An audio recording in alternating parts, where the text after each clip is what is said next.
독일의 한 전설로 내려오는 이야기가 있습니다. 독일 바바리아라고 하는 성에 루드빅이라고 하는 공작이 살고 있었습니다.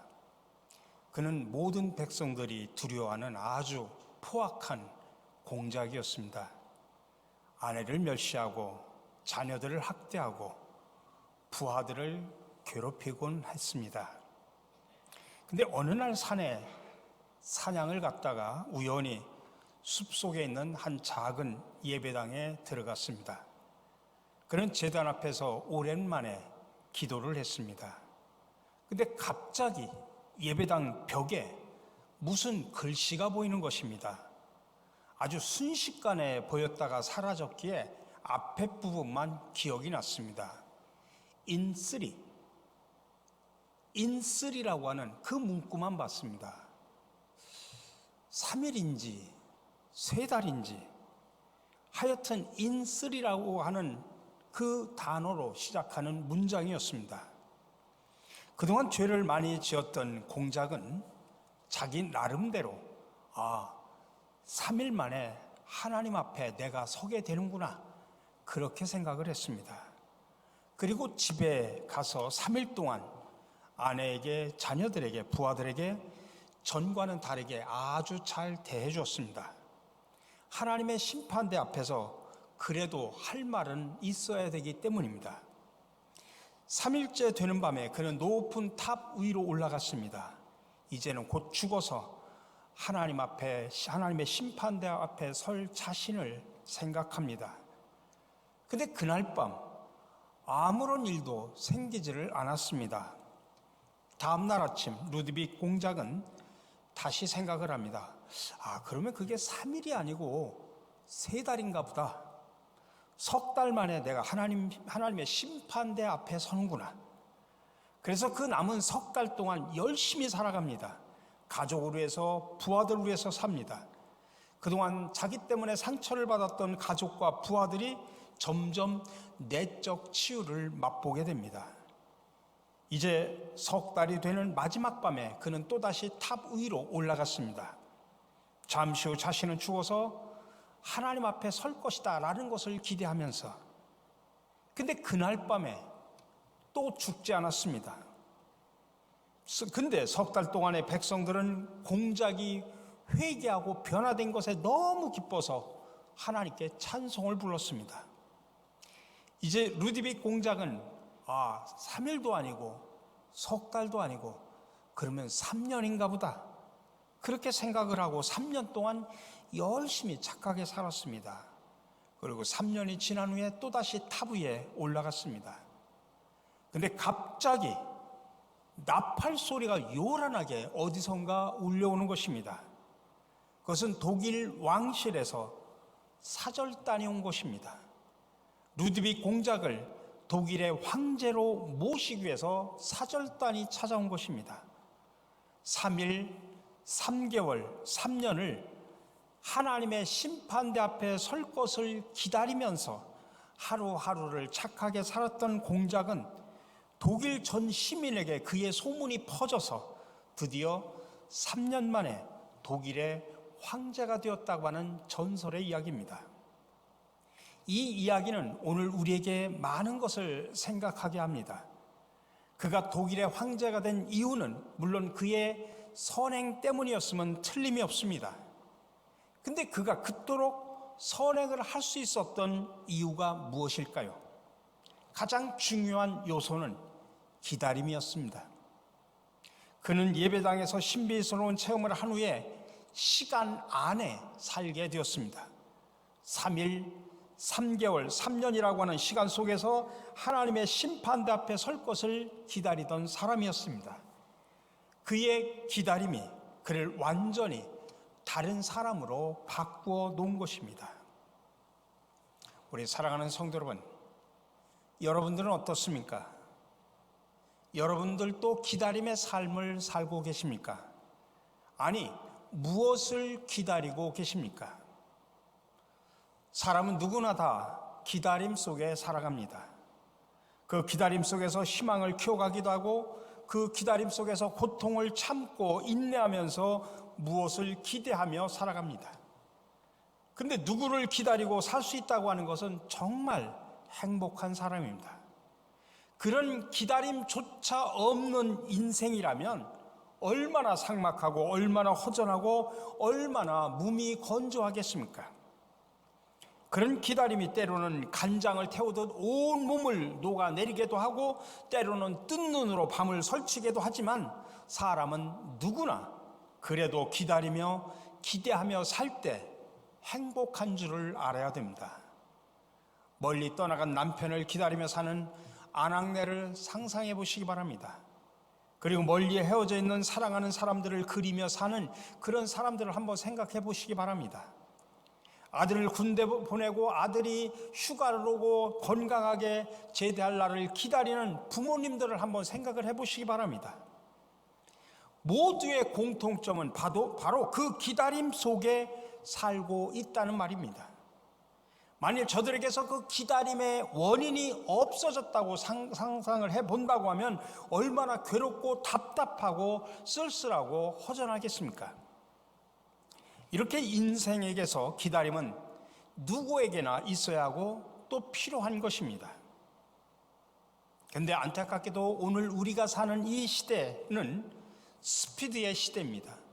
인스턴트 시대입니다. 광속의 시대입니다. 생각의 속도에 따라 살기 때문에 느린 것은 가라고 말합니다. 이것이 우리 시대의 자화상입니다. 그래서 많은 사람들이 조급증에 시달립니다. 그런데 서양 속담에 서두르면 망친다는 말이 있습니다. 우리 사랑하는 성도 여러분, 오늘은 교회력으로 대림절 첫째 주일입니다. 대림절은 금주부터 시작을 해가지고 성탄절 주일 직전까지 4주 동안을 우리가 대림절이라고 말합니다. 일명 대강절 또는 강림절이라고 말하기도 합니다. 글자 그대로 주님이 오심을 기다리면서 그 오심의 의미를 생각하면서 우리의 삶을 정리해보는 그런 절기입니다. 다시 말하면 기다림의 절기라는 뜻입니다. 이 강단 앞에 4개의 촛불이 있습니다. 근데 한 초에만 촛불을 붙였죠. 왜 그러냐면 대림절 첫째 주일이기 때문입니다. 둘째 주일에는 2개의 촛불, 셋째 주는 3개의 촛불, 넷째 주는 4개의 촛불을 붙이면서 우리가 기다림의 절기의 의미를 묵상하는 것입니다. 따라서 오늘 말씀을 통해서 대림절 기다림의 의미를 함께 생각하면서 은혜를 나누고자 합니다. 첫 번째로 기다림은 하나님의 성품입니다. 여러분, 기다림이 좋다라고 말하는 사람은 거의 없습니다. 왜냐하면 지루한 일이기 때문입니다. 그러나 반드시 기다려야 할 것이 있습니다. 기다려야 할 때가 있습니다. 성경에 보면 믿음의 조상이라고 말하는 아브라함은 안타깝게도 기다리질 못했습니다.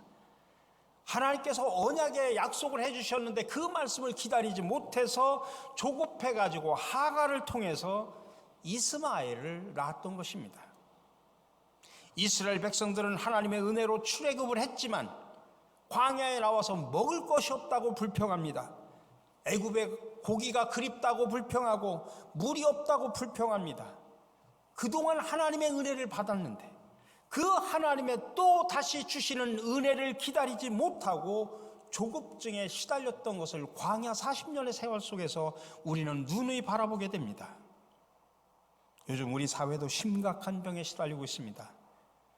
직장 때문에 바빠서 가정을 잃어버린 남편과 또 어머니의 소나기를 벗어난 성장한 자녀를 둔 그런 주부들을 한번 생각을 해보십시오. 많이 있죠. 남편의 퇴근 시간을 기다리고 아이들이 학교에서 돌아오기를 기다리던 그런 주부들입니다. 근데 막연한 기다림에 지쳐서 공허의 늪에서 헤매는 그런 주부들이 많이 생겼습니다. 그래서 이런 주부들 가운데는 맛있는 음식을 쫓아다니는 미식파들도 있고 또 친구들과 술을 마시지 않으면 불안을 채우지 못하는 주사파도 있습니다.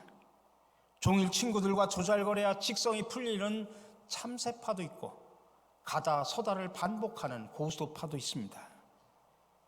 여러분, 기다림이 미덕이던 여인상이 파괴되는 것은 사회 질서가 파괴되는 것과 마찬가지입니다. 근데 우리 사회는 이미 이 기다림에 지쳐 있고 기다린다고 하는 것이 오히려 바보 같은 짓으로 치부가 되고 있습니다. 그러나 여러분, 기다림은 먼저 하나님의 성품이라는 사실을 분명히 하셔야 됩니다. 그래서 마이클 몰리노스는 하나님을 기다리지 않는 것이 가장 유일한 게으름이라고 표현했습니다. 왜냐하면 기다림은 하나님의 성품이기 때문입니다. 여러분, 이 자리에 나와 계신 저와 여러분, 하나님의 기다림 때문에 우리가 죄를 용서받았다는 사실을 아셔야 됩니다. 우리가 수없이 죄를 저지르고 살았지만, 그래서 우리가 심판을 받아야 마땅했지만 하나님은 기다리고 기다려 주셨습니다. 그리고 결국에는 아기 예수를 이 땅에 보내주셔서 그의 십자가의 보혈의 피로서 우리의 죄를 씻어주셨습니다. 하나님의 기다림이 없었다면 우리는 모두가 다 죄의 노예, 구원받지 못한 백성이 됩니다. 그렇기 때문에 하나님의 기다림 때문에 우리는 이렇게 하나님의 은혜 가운데 살아가는 존재가 되었다는 것입니다. 만일 하나님이 우리를 기다려 주시지 않았다면 이 자리에 누가 구원을 받을 수가 있겠습니까? 그러니 여러분, 기다림은 먼저 하나님의 성품이라는 사실을 기억하시기 바랍니다. 두 번째로, 기다림에는 인내가 필요합니다. 오늘 7절에서 말합니다. 여호와 앞에 잠잠하고 참아 기다리라. 기다리기 위해서는 참아야 된다는 것입니다. 그래서 인내는 기다림의 뿌리입니다. 조급해하고 다투고 대항하는 것은 하나님이 싫어하는 모습입니다. 로마서 8장 25절에서 만일 우리가 보지 못하는 것을 바라면 참음으로 기다릴지니라 라고 말하고 있습니다. 참으면서 기다려야 된다는 이야기입니다. 그래서 하나님은 기다릴 줄 아는 사람을 들어서 귀하게 사용하십니다. 왜 그렇습니까? 기다릴 줄 아는 사람이 비전의 사람이기 때문입니다. 기다릴 줄 아는 사람이 믿음의 사람이기 때문입니다. 기다릴 줄 아는 사람이 인내의 사람이기 때문입니다. 기다릴 줄 아는 사람이 그래서 성숙한 사람입니다. 여러분, 어린아이와 어른의 차이가 여러 가지가 있지만 기다림을 통해서도 드러납니다. 어린아이는 기다리지 못합니다. 그러나 어른은 기다릴 줄 압니다. 마지막으로, 기다릴 줄 아는 사람은 사랑의 사람이기 때문입니다. 바울은 사랑의 자녀인 고린도전서 13장에서 사랑의 특징을 15가지로 표현하는데 제일 앞에 나오는 것이 모든 것을 참고, 제일 마지막에 나오는 게 모든 것을 견딘다라고 표현했습니다.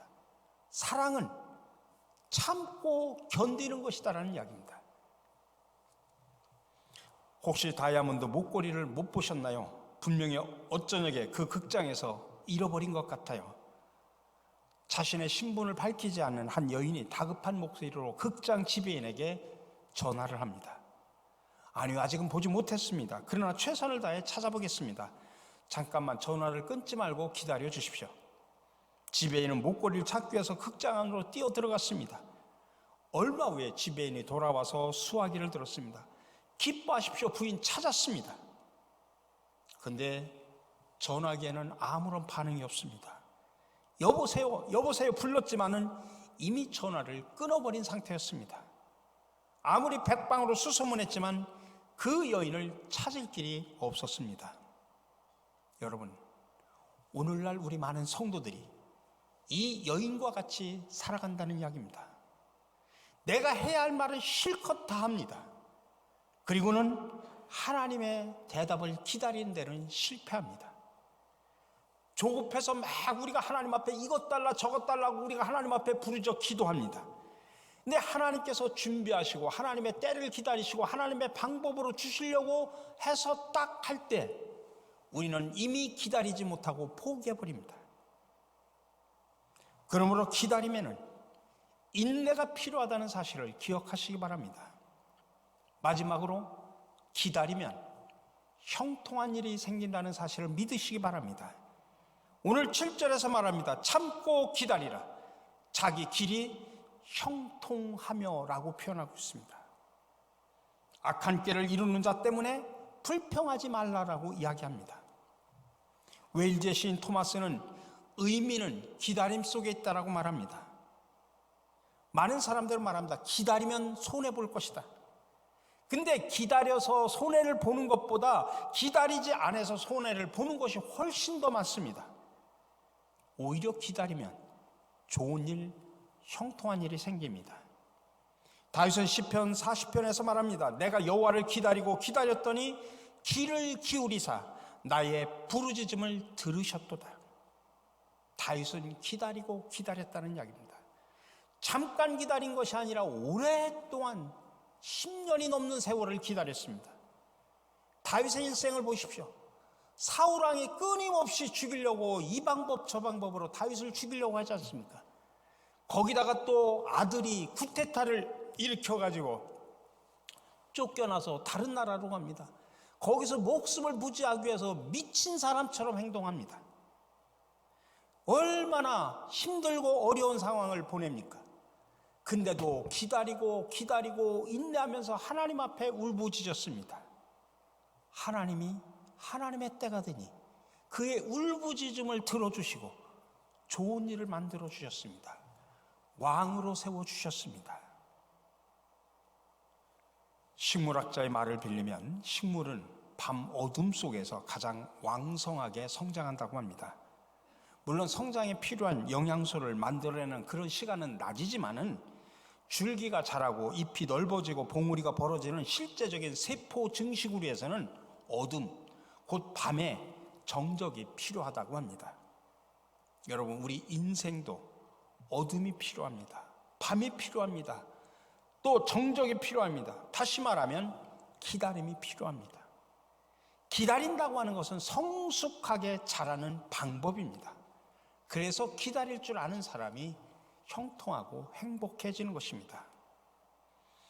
메시아의 강림을 기다려온 수천 년의 세월이 예수 그리스도가 이 땅에 오시는 성육신을 통해서 이루어졌듯이 이제 앞으로 다시 오실 예수님의 재림을 기다리는 저와 여러분들의 기다림은 그 자체가 미래로 종말로부터 현재로 다가오는 기쁨의 잔치가 되는 것입니다.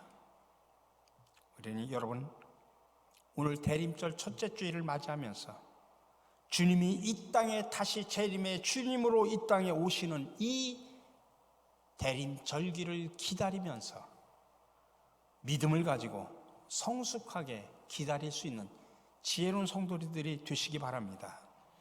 노아는 120년 동안을 하나님의 뜻이 성취되기를 기다렸습니다. 노아가 기다릴 수 없었다면 하나님의 뜻도 나타나지 않았을 것입니다. 지금도 하나님은 저와 여러분들의 기다림을 하나님의 뜻을 나타내는 데 사용하기를 원하십니다. 그래서 우리가 기다려야 하나님도 하나님의 뜻을 나타내 주십니다. 괴테는 이런 말을 했습니다. 서두르지 않는다. 그러나 쉬지도 않는다. 서두르지 말고 기다립시다. 그렇다고 쉬지도 맙시다. 기다린다고 하는 게 가만히 있는 게 아닙니다. 시간을 허비하는 게 아닙니다. 기다린다고 하는 것은 그 기다림 속에서 현재 주어진 자신의 일에 최선을 다하고 결과를 주님께 맡기는 그런 삶입니다.